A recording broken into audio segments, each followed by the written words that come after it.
치매 전문 유튜브 채널 똑똑. 안녕하세요. 치매 전문 유튜브 채널 똑똑의 주치 정답 정혜진입니다. 오늘은 저희가 그동안 여러 가지 꼭지의 이야기를 하면서 굉장히 많이 언급되었던 직종인데요.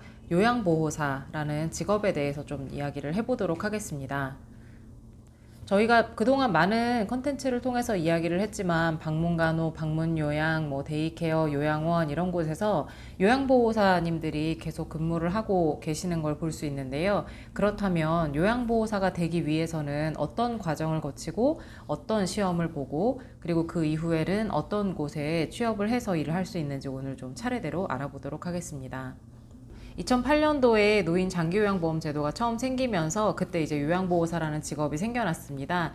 처음에만 해도 요양보호사 자격증을 어떤 특정 교육 과정만 이수하면 받을 수 있었는데요. 2009년에 이 요양보호사라는 직종의 질 관리를 조금 더 엄격하게 하기 위해서 시험을 보는 제도가 도입되었고, 원래는 그 당시에는 1급, 2급 이렇게 나뉘어 있었으나 2010년도부터는 급수의 구별 없이 그냥 요양보호사라는 자격으로 통합되었다고 합니다. 그렇다면 요양보호사 자격증을 취득하기 위해서는 어떤 과정을 거쳐야 하는지 알아보겠습니다. 우선은 요양보호사 자격증 시험을 보기 위해선 교육과정을 이수를 해야 하는데요. 총 240시간의 교육과정을 이수를 해야 한다고 합니다. 그 중에서 이론이 80시간, 그리고 실기가 80시간, 그리고 실제로 현장에 나가서 실습을 하는 것이 또 80시간, 이렇게 해서 총 240시간의 교육과정을 이수를 해야 하는데요. 각각의 교육시간, 정확한 교육시간은 실제 시험을 치르는 국시원 홈페이지에 가시면 확인하실 수가 있고요. 보통 요양보호사 자격을 준비하기 위해서 학원을 다니시게 되는데 학원비 전체가 한 40만 원에서 50만 원 정도라고 합니다. 그것을 일부를 내일배움 카드를 통해서 지원을 받으신다면 굉장히 알뜰하게 학원을 다니실 수 있지 않을까 생각을 합니다. 요양보호사 자격시험은 크게 두 가지로 나뉘는데요. 필기와 실기로 나누어집니다. 실제로 필기시험에서 보는 것은 요양보호론이고 실기에서 보는 것은 또 요양보호에 대한 모든 것, 총 35문항, 45문항으로 이루어졌고 각 60% 이상 맞으셔야 요양보호 자격을 따실 수가 있습니다. 난이도는 매년 조금씩 다르게 출제가 되는 것 같은데요. 전체적으로 70에서 80% 정도 합격선을 유지하고 있습니다. 좀 평균적으로 한 80% 정도로 유지가 되는 것 같고요. 그렇다면 요양보호사 자격증을 취득을 하면 어느 곳에서 일을 하실 수 있는가 하면요. 저희가 그동안 유튜브에서 쭉 소개해드린 많은 곳에서 실제 근무를 하실 수 있습니다. 우선은 데이케어 센터, 하루 종일 이제 풀타임으로 근무를 하면서 정시에 출근하고 정시에 퇴근하고, 물론 약간 오전 오후에 시간차가 있을 수는 있지만 풀타임 잡으로 요양보호사로서 일을 하실 수가 있고요.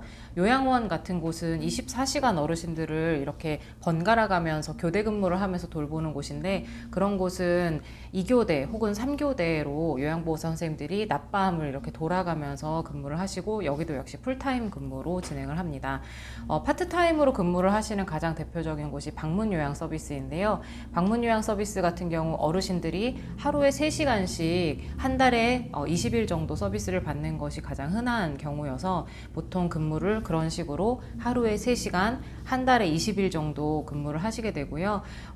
좀 시간에 여유가 있어서 일을 조금 더 하고 싶어 하시는 분들은 두 집을 같이 다니시기도 합니다. 그래서 오전에 3시간, 오후에 3시간 이렇게 일을 하는 분들도 볼 수 있고요. 그래서 개인의 어떤 여가 시간에 맞추어서 좀 조절해서, 그리고 방문하는 가족이 방문하기를 원하는 시간이 또 다 다르시기 때문에 본인과 맞는 스케줄을 이렇게 찾아서 근무를 하시면 좀 풀타임 근무가 부담스러우신 분들에게는 적당한 일이 아닐까 그렇게 생각을 하고요. 과연 그럼 요양보호사 월급은 얼마나 받는가, 이것도 많이 궁금해 하시더라고요. 풀타임으로 근무를 하는 데이케어나 요양원 같은 경우는 주야간에 따라서 조금 수당이 다를 수도 있고, 그 센터에서 고지하는 급여, 연봉 같은 이렇게 계약 체계로 운영이 되는데요. 방문요양처럼 시간제로 파트타임으로 일을 하시는 경우에 보통 지금 올해 기준으로 했을 때 최저시급에 보통은 하루에 3시간씩 주 5일을 일하면 15시간이 넘어가기 때문에 주휴수당이 같이 포함이 돼서 계산이 됩니다. 그래서 일반적으로 한 시간에 10,000원이 조금 조금 넘는 금액이 보통 표준적이라고 하고요. 하루에 3시간씩 20일 정도 근무를 하시는 경우에는 그래도 계산을 해보면 한 달에 60만 원이 조금 넘는 금액을 급여로 받는다고 볼 수 있습니다. 노인 인구가 점점 늘어나고 노인 장기요양보험의 서비스를 이용하는 분들도 점점 늘어나는 것 같아요. 그래서 어르신들에 대해서 이제 돌봄과 관련된 그리고 노인에 대한 이해 그런 것들에 대해서 좀 공부를 하고 싶거나 하는 분들에게 요양보호사 그 학원도 되게 적절한 곳이 될 수 있습니다. 그래서 지금 당장 일을 하지 않는다 하더라도 요양보호사 학원을 다니면서 어르신의 돌봄에 대해서 조금 더 이해하고 노인의 특성에 대해서 공부를 해두면 부모님을 이해하는 데 조금 더 도움이 될 수 있지 않을까 생각을 하고요. 이후에 파트타임으로 일을 찾을 때에도 좀 쉽게 용이한 그런 자격증이 되지 않을까 생각을 합니다. 지금까지 치매 전문 유튜브 채널 똑똑의 주치 정혜진이었습니다. 감사합니다.